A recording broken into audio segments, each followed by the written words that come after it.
It's September 1939, and for the second time in under a century, the world is at war again. Armored warfare is beginning to develop in new forms never before seen, and every nation must develop their own tanks to counter the threats. Germany leads the way with their innovative radios integrating mobile warfare never before seen. We'll be judging these tanks, the best tank of 1939, by 4 categories, 1 through 5. Number 1 will be armor, number 2 will be armament, number 3 will be the mobility, and number 4 will be the efficiency. Now we're seeing a lot of tanks from a lot of different nations, ranging from Germany, the Soviets, France, and the British. Now all these tanks were in great numbers in 1939, but they did in fact exist. First up, we have the Somov S-35 from France. So this tank had armor of 40 millimeters, which for the time was pretty good, especially since the armor was sloped. Pretty good armor protection.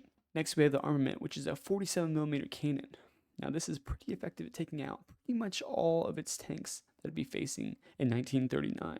So it's a pretty good all-around gun. Not the best, but certainly not the worst. Next, we're going to go into mobility. Now, this tank can move at 40 kilometers an hour, which is not bad for its time. So overall, it's a pretty well-rounded tank. Next, we're moving into the efficiency. So the efficiency of this tank, it only had a crew of 3. The commander served as the commander and the gunner. And there was a loader as well, and there was a driver. So efficiency was not the best in this tank. Now, the overall scores for this is going to be 4 for the armor, which is pretty good. 3 for the armament, not bad, but not great.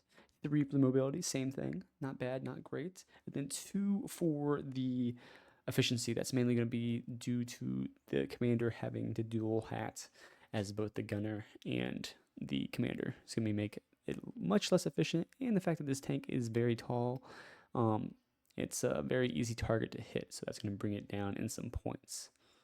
Next up, we have the Matilda 2. There's only about 2 to 3 of these actually available whenever the war broke out. They would increase to quite a bit more during the summer into 1940. For armor, this bad boy's got 75 to 78 millimeters of armor, so this thing's pretty much impenetrable by everything but the Germans' 88, which is not mounted on any tanks at this point. As for the armament, it only has a 40 millimeter. One big factor for this is it's lacking HE, so no HE is going to be pretty significant for this vehicle. Next, we have the mobility, which is 25 kilometers an hour. It's pretty slow. And last but not least, the efficiency. It's got a crew of 4, so it's definitely not the worst vehicle in this list. But the efficiency is not going to be great because it doesn't have that 5-man crew. So we're going to give it a 5 for armor because excellent armor. Give it a 2 for armament because there's no HE. It's going to hurt significantly. For mobility, it's very, very slow. So it's only going to receive a 1 in that category. And for efficiency, it's not terrible, but it's not great. So we'll give it a solid 3, bring its score to 11. Remember, only 2 or 3 of these were actually produced at this time. So it's a very, very rare vehicle, although it's a very, very well-armored vehicle. Next up, we have the glorious Char B1. Now, this thing was literally a beast. Had armor of 40 to 60 millimeters. Not as much as the Matilda 2, but still pretty significant. Now, the armament is going to consist of the hull-mounted 75 millimeter, as you can see, and then the turret-mounted 47 millimeter, just like the other French tank. So this tank has a speed of 28 kilometers per hour, so it's not much faster than the last one, but it's a little bit. And in addition, it has a crew of 4, so it's something that's really going to limit it. Is the driver actually has to man the 75 millimeter, and the commander is also the gunner as well, so it's going to bring its efficiency down. So we give it armor of 4, armament 4, mobility 2, and efficiency 1 for a total score of 11. So not bad overall. So we have Matilda 11, B1 at 11, and the Somov S-35 at a 12 for the total scores right now. Next, we have some Soviet tanks. All right, so we have the BT-7. Like several thousand of these existed in 1939, and they were actually used during the invasion of Poland by the Soviets. So let's go ahead and start with the armor, which is not great. So the BT-7 had about 13 to 22 millimeters of armor, had a little bit of a slope, which helped it out a little bit, but overall, pretty terrible armor.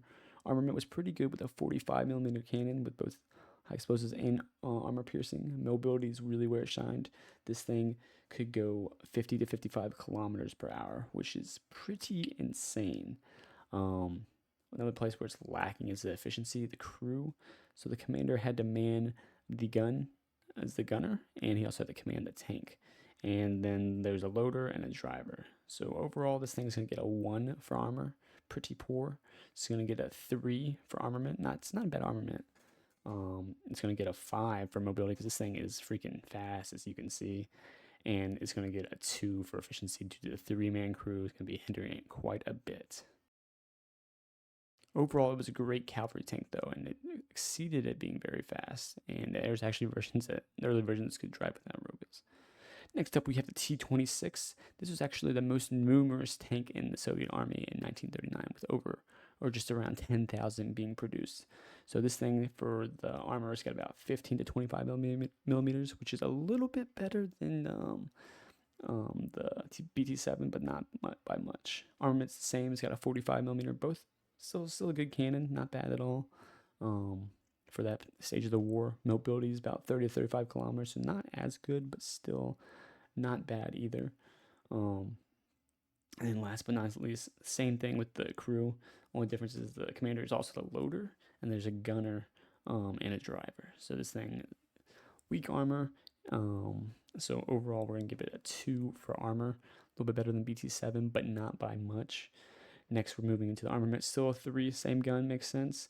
And then for the mobility, it's a 3. It's not bad. And efficiency is going to be where it falls off. It's only got a 2 because of the three-man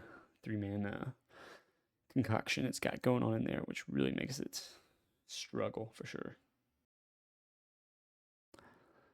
This one's going to get a grand score of a solid 10. BT-7 is at 11. Last but not least, for the Soviets, we have the glorious KV-1. Now, this thing is literally a beast. There's only like 1 or 2 prototypes that even produced at this point, but they do see combat during the Winter War against the Finnish, where they do pretty decent. Its armor is about 75 to 60 millimeters, and it's at a slope, so this thing's insane for this period of the war. It's got a 76.2, which can penetrate any tank at a time, except maybe it might struggle with the Matilda. Mobility is about 35 kilometers per hour, so it's about the same as a T-26, which is not bad. Cruise 5, so it's actually a 3-man turret and then 2 down the hole. So this is a very efficient tank. It's going to get a 5 for the armor. It's going to get a 4 for the armament. It's going to get a 3 for the mobility because it's still pretty mobile, and it's going to get a 3 for the efficiency as well. Mate's going to be mainly due because not much training's been done on this vehicle, and the fact that it did not have radios when it was first built. Had slots for radios, but they weren't enough radios available. So this thing has a 15, but since there's only like 1 or 2 produced, I'll be down to a 14. And with that, we'll go ahead and reduce the Matilda 2 down to a 10 from 11 as well. Next, we have the Panzer 38. Now, this thing is a cool little light tank. It's actually a Czech captured tank that the Germans took when they annexed Czechoslovakia. So this thing has armor of 30 millimeters, pretty much all around. Not bad, but not great. Has a 3.7 centimeter, which is the Czech version, and 2 other machine guns as well. Mobility is not bad. It's got 42 kilometers per hour, so it's pretty nimble little vehicle. It can get around where it needs to. Efficiency is where it's going to struggle a little bit. It's got a 4-man crew. It's got the commander. Who's also the gunner, unfortunately. It's got the loader. And it's got a driver and a radio operator. So this one does have a radio operator, which does help it out, but it does not have the 3-man turret, which definitely hurts it. So we'll give it a 3 for armor, give a solid 3 for armament, because it's not a bad gun.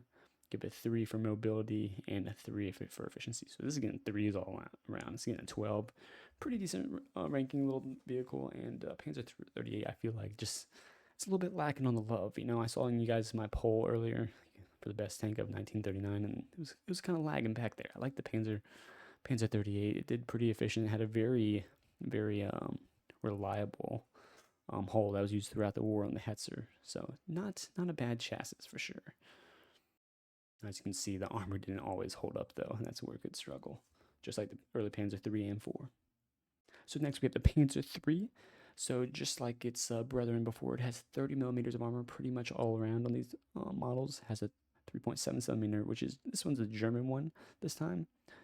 Still not a bad gun. And then next we're gonna have up the mobility. So this thing can get about 40 kilometers per hour, 42 kilometers per hour. Pretty nimble little vehicle, just like the Panzer 38. And then it has a 5-man crew. It has a commander, the loader, the gunner, a driver, and a radio operator. So it's got the full shebang. The Germans had a very efficient system working for them. So this thing's going to get a 3 in armor, 3 in armament, and 3 in mobility, just like the Panzer 38, but it's going to get a 5 in efficiency because with the radio and the 5-man crew and actual space to work, this thing was literally a nightmare for the Allies. Now, there's only about 100 of these around during the invasion of Poland. There's only like 150 Panzer 38s, but probably only 100 made it into Poland. So these guys are pretty scarce, you know, but they are beasts when they run into whatever vehicle they actually encountered during the war. And probably holds a number 1 or 2. It's probably the number one most produced tank for Germany until 1942. Right, so Panzer IV is our next behemoth. This thing is armed with, has 30 millimeters armor, just the same as the other one. It has a 7.5 centimeter, which is pretty insane. It has a mobility of 42 kilometers per hour, just about the same. And efficiency is just as good with the crew of 5, all right? And there's about 200 around during the invasion of Poland. That number go up just a little bit by the time France is invaded. But for the armor, it's a 3, just like its other 2 guys, the same armor. For the armament, though, it's got a 7.5, which does not struggle versus really any target it encounters. It's used as a support tank, but this tank could knock out pretty much any tank it encountered. And then for the efficiency, for the mobility, it gets a 3 with 42 kilometers an hour, and 5 for efficiency due to the crew, giving a total of 15. This makes the Panzer IV the number 1 tank in 1939. Now, as you can see, the Panzer III is a close number 2, so he's driving it around there, but Panzer IV has got to be the best tank of 1939. If you guys disagree, I want you guys to put it down in the comments and see why you disagree, but the Panzer IV is very clearly the winner, followed closely by the Panzer III, and there's obviously all these other vehicles, the Char B1, Matilda, the KB1. If it was in decent numbers, used against tanks more, then it definitely would have won. But if you guys like this type of video, leave a like, subscribe if you want to see more, and leave me some ideas for videos you'd like to see in the future. And I'll catch you in the next one.